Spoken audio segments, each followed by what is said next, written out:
Namaste. In this video series, we'll cover insurance, particularly health insurance. Many of you probably know what it is, but just in case, here's a quick video for those that don't. Insurance is actually quite close to a concept many Indians are inherently familiar with. A chit fund.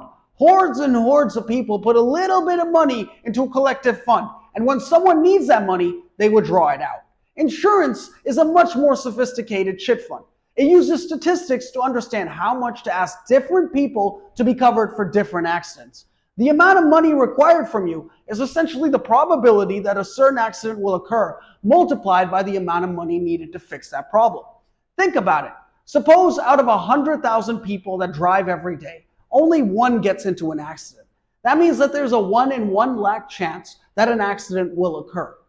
An average accident costs 20,000 rupees to repair. That means that if everyone paid 0.2 rupees every day, or 20 paisa, we could cover the cost of the accident.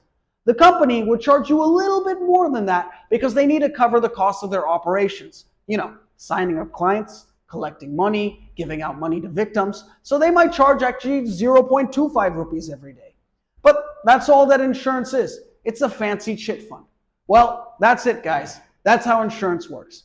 I hope you like this video, and in this next video, we'll go over the health insurance and the factors that can influence it.